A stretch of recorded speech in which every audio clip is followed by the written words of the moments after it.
Mesdames et messieurs, bonsoir et merci de suivre cette nouvelle session d'information sur votre télévision Burkina Info.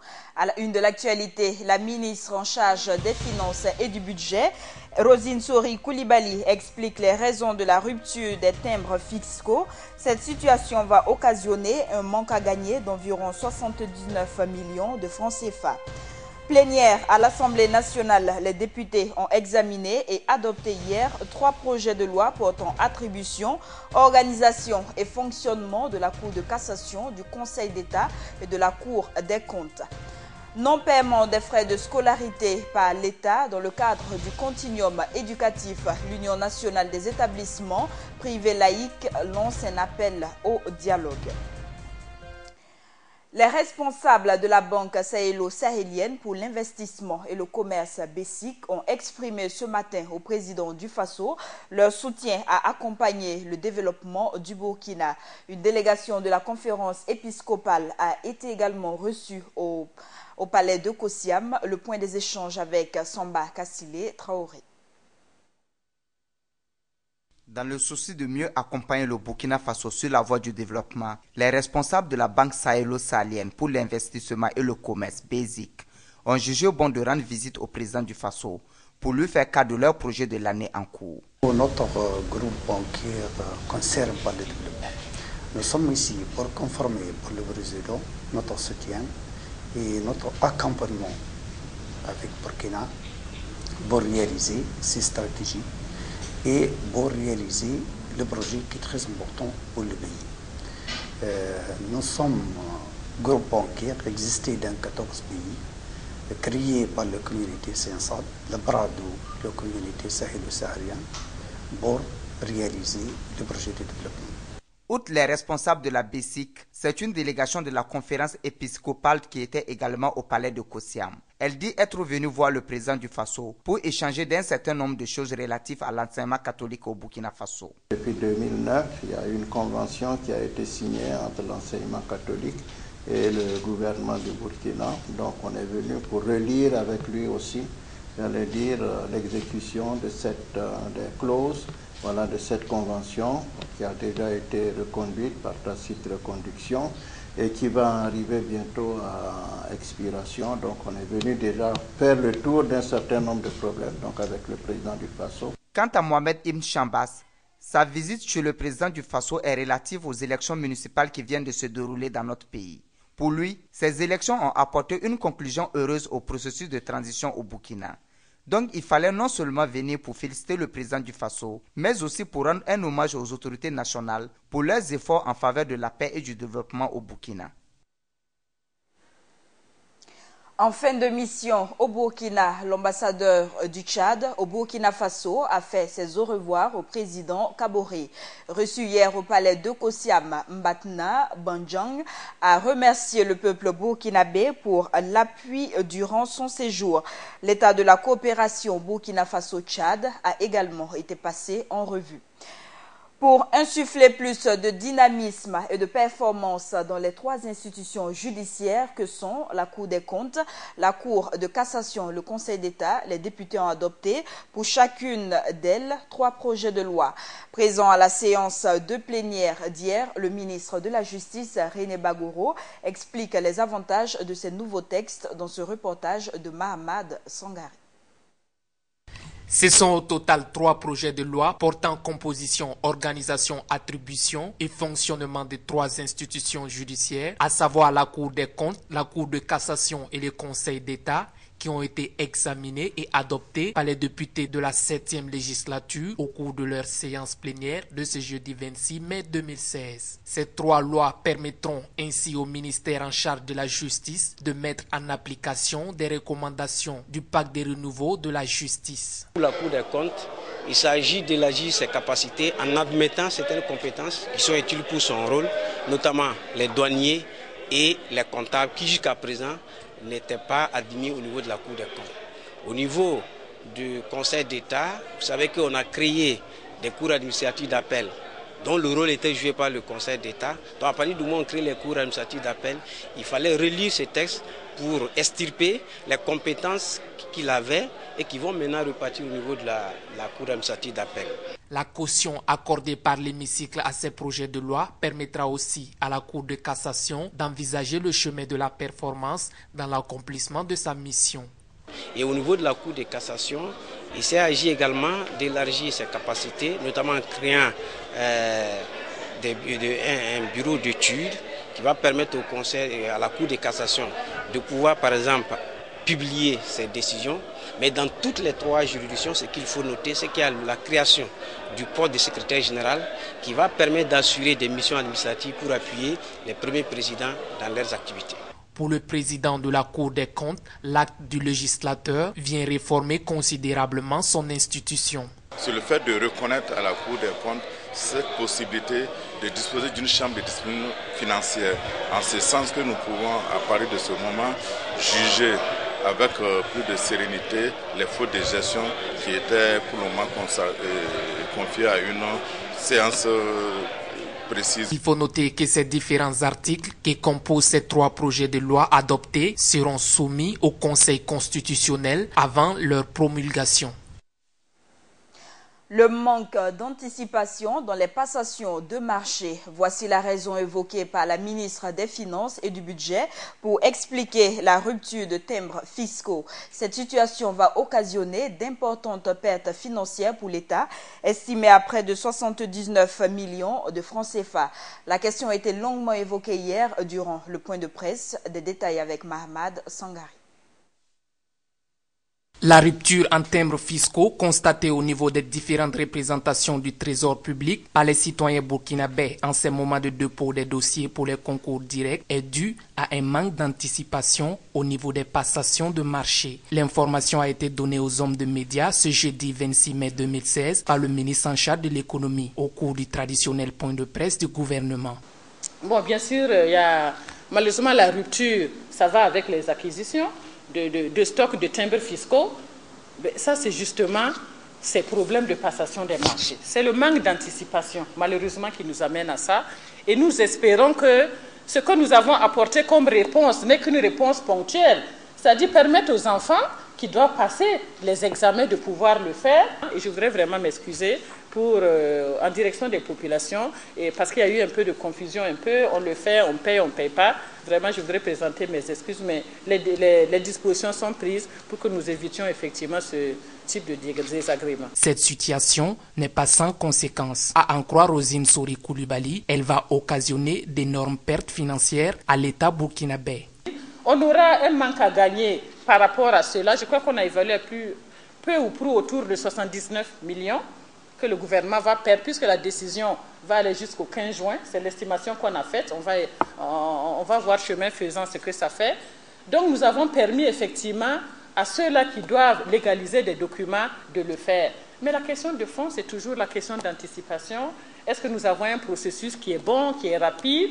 Et nous anticipons que nous allons maintenant avoir des contrats pour un certain nombre d'années. Nous allons peut-être signer avec, par exemple, le fournisseur pour 2 ans, par exemple. Et c'est toute une batterie de mesures que le gouvernement entend mettre en œuvre pour éviter au Burkina Faso d'autres pertes financières dues aux pénuries de timbres fiscaux. Le premier conseil d'administration de l'année 2016 du ministère de la Jeunesse, de la Formation et de l'Insertion professionnelle a débuté ce vendredi. De nouvelles réformes pour une meilleure gouvernance au sein du département sont attendues à la fin des travaux. Le ministre Jean-Claude Bouda a aussi invité ses agents à plus de dynamisme dans le travail. Le reportage est de Mahmad Sangari. Sous le thème « Quelles réformes institutionnelles et organisationnelles pour une meilleure gouvernance ?» du ministère de la Jeunesse, de la Formation et de l'Insertion professionnelle, le premier conseil d'administration de l'année 2016 du ministère en charge de la jeunesse ambitionne mettre en place une administration moderne, vertueuse, efficace et équitable au service de l'engagement citoyen, de la formation et de l'insertion professionnelle de la jeunesse burkinabé. Au niveau du CACEM, nous allons d'abord bâtir les fondations d'une politique cohérente et d'une politique efficace qui puisse de manière durable trouver des solutions aux problèmes réels de la jeunesse. Je comprends l'impatience de cette jeunesse mais il faudrait comprendre que le temps des actions de saupoudrage sont terminées. Il faut des actions véritablement structurantes pour notre jeunesse. Pour le ministre Jean-Claude Bouda, à la sortie du présent conseil, les travailleurs de l'administration publique doivent faire preuve de plus de dynamisme. La gouvernance a vraiment péché parce que si les ressources de notre pays étaient véritablement consacrées au développement économique et social, je pense que nous n'en serions pas là. Donc c'est des problèmes de gouvernance. On a constaté aussi qu'au niveau... il y a eu des dérives au niveau des phénomènes de corruption, etc. Il faut remettre l'administration au travail parce qu'il y a un certain laxisme aussi qu'on a constaté au niveau des administrations. Il faut que les uns et les autres comprennent que c'est dans le travail que nous allons bâtir une nation prospère et une nation qui crée des richesses et des emplois pour sa jeunesse. Le chef du département en charge de la jeunesse a par ailleurs invité les participants à ce CASEM à réaliser des actions concrètes qui puissent répondre aux missions assignées aux 10 ministères. Environ 1,5 milliard de francs CFA, c'est l'estimation des arriérés que l'État doit aux établissements secondaires privés dans le cadre de la mise en œuvre du continuum éducatif. Face à la presse hier, l'Union nationale des établissements d'enseignement privé laïque a attiré l'attention des autorités sur les difficultés que rencontrent ses différents membres. L'organisation appelle au dialogue pour que des solutions soient trouvées. Des précisions avec Mouniratou Guiro-Lougué. Dans le but d'attirer l'attention des autorités burkinabées sur leurs difficultés financières rencontrées, les écoles secondaires privées, réunies au sein de l'Union nationale des établissements d'enseignement privé laïque, étaient face à la presse ce jeudi 26 mai 2016. Une situation qui n'est pas sans conséquence sur le fonctionnement des établissements privés et la qualité de l'éducation. La conférence de presse avait pour ambition donc de présenter à l'opinion nationale et aux autorités surtout les difficultés que les établissements privés rencontrent, des difficultés qui sont liées donc à la mise en œuvre du continuum et au non-paiement des frais de scolarité depuis l'année dernière.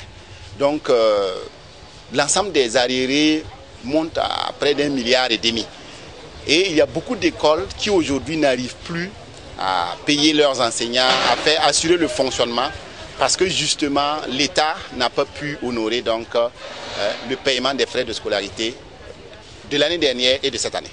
Et cela est préjudiciable donc à l'éducation de nos enfants. Et nous avons pensé qu'il était bon qu'on attire l'attention des autorités par rapport donc à cette difficulté. L'Union appelle l'État burkinabé au dialogue pour qu'un consensus soit trouvé face à l'urgence et la détresse dans laquelle se trouvent les membres. L'éducation, c'est important, c'est essentiel. Et lorsqu'il y a des difficultés, nous devons nous serrer le coude. Et peut-être que des solutions peuvent être trouvées pour que, en tout cas, un temps soit peu, nos membres soient soulagés parce que véritablement, il ne se passe pas un jour sans qu'il y ait donc des interpellations, des appels pour dire que l'État doit faire quelque chose parce qu'effectivement, ils n'en peuvent plus. Les établissements, ce ne sont pas de grosses sociétés, ce ne sont pas des gens qui ont des marges de manœuvre importantes, mais ils assurent une fonction essentielle. Dans ce partenariat public-privé, l'Union dit ne pas être ni dans une logique de renvoi des élèves affectés par l'État, ni de celle de lever le partenariat. Elle dit se trouver plutôt dans une position de négociation pour qu'une solution soit trouvée dans de meilleurs délais. Poursuivons toujours dans le cadre de l'enseignement, non à la violence envers les professeurs, non à la violence entre élèves et non à l'incivisme. L'appel a été lancé par des élèves membres de la chorale Peace Voice. Ces élèves ont animé une conférence de presse pour inviter leurs camarades à cultiver les valeurs de civisme en milieu scolaire et dans l'espace familial. Le reportage de Mahamad Sangari.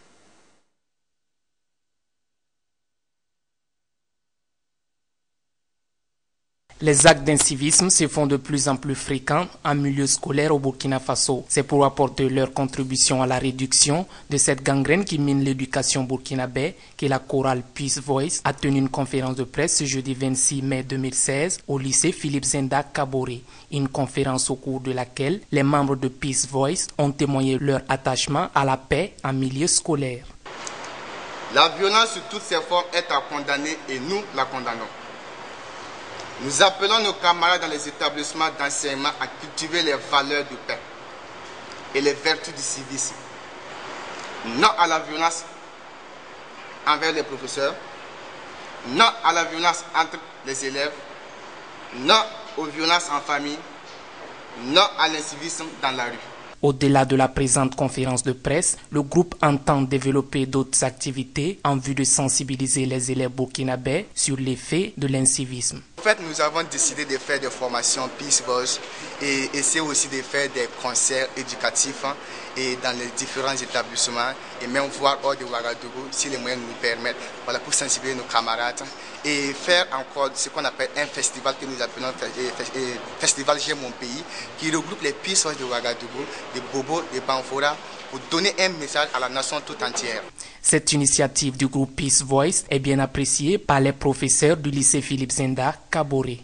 C'est une initiative louable de la part de ces élèves, parce que le problème venant d'eux-mêmes, il fallait que ces élèves-là puissent se lever, quelque manière que ce soit, pour pouvoir décrier cet incivisme-là qu'on ressent dans les écoles et à travers la rue. Et aux membres du groupe Peace Voice d'inviter les autorités à les soutenir dans l'exécution des différentes activités qu'ils comptent développer en faveur du civisme scolaire.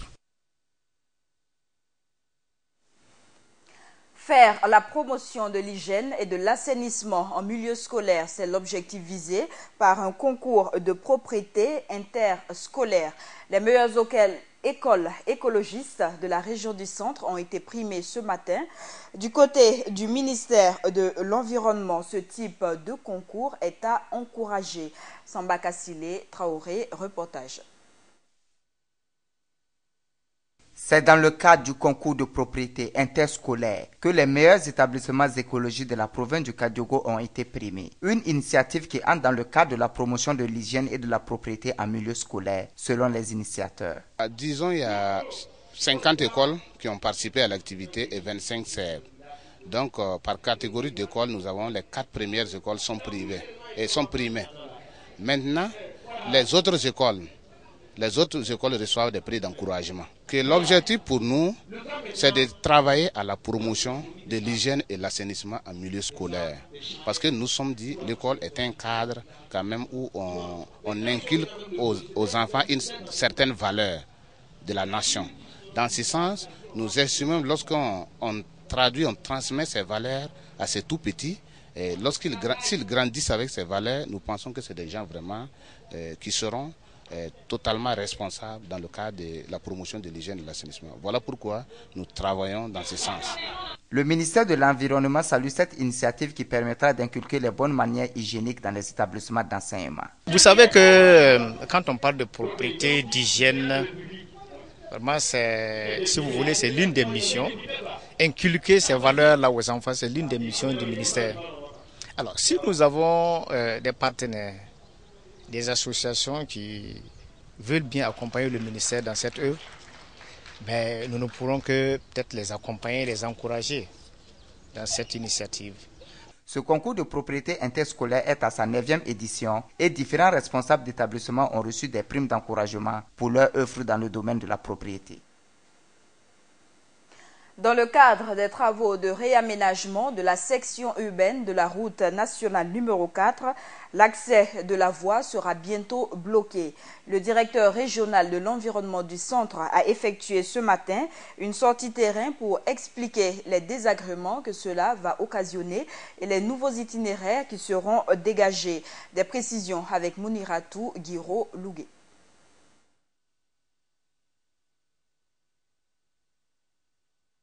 Le directeur régional de l'environnement du centre a organisé ce mercredi 26 mai 2016 une sortie de terrain dans le cadre des travaux d'aménagement de la section urbaine de la route nationale numéro 4. Selon Amadou Konaté, plusieurs activités sont entreprises dans la réalisation du projet. Nous avons un premier volet qui concerne les travaux, un deuxième volet qui concerne le contrôle et suivi.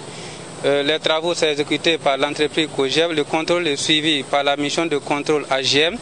Un troisième volet qui concerne le plan de gestion environnementale et sociale.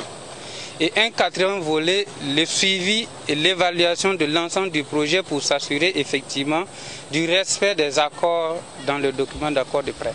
La réalisation des travaux vise essentiellement la décongestion du trafic dans la ville de Ouagadougou, mais elle n'est pas sans conséquences. Il y a des acteurs qui sont le long de la route, qui ont de petits commerces et qui vont être déplacés. Il y a également au niveau écologique et environnemental, il y a les arbres qui sont déjà là de façon séculaire le long de la voie, qui vont également être impactés. Il y a des désagréments qui vont être également enregistrés au niveau des usagers de la route, des voisins, également toute la population de Ouagadougou qui est habituée à emprunter cette voie. Toutefois, des compensations sont prévues pour les arbres à abattre. Il s'agit de la remise en terre d'environ 2800 plants constitués d'espèces locales dont certains serviraient à l'aménagement paysager. Le délai d'exécution de ces travaux est de 20 mois à compter de la date du 3 mai 2016. Le projet Paix à travers le développement phase 2, PDF2, renforce la capacité technique de ses radios partenaires. Les responsables du projet ont offert hier un important lot de matériel à 6 des 14 radios partenaires du PDF2. La cérémonie de remise de matériel a aussi servi de cadre pour récompenser les journalistes lauréats aux meilleures productions locales. Le reportage est signé Gaël Rodrigue. C'est un lot de matériel composé entre autres d'ordinateurs, d'onduleurs, de consoles professionnelles, d'enregistreurs numériques, le tout d'une valeur d'environ 25 millions de francs CFA que le projet Paix à travers le développement phase 2 PDF2 a offert à 6 de ses radios partenaires. Nous avons entrepris de travailler en collaboration avec 14 radios et pour travailler avec ces radios, on a besoin d'augmenter leur capacité. Et pour augmenter leur capacité, il faut les former, mais il faut aussi leur donner du matériel adéquat. Et ces radios avaient émis un certain nombre de besoins.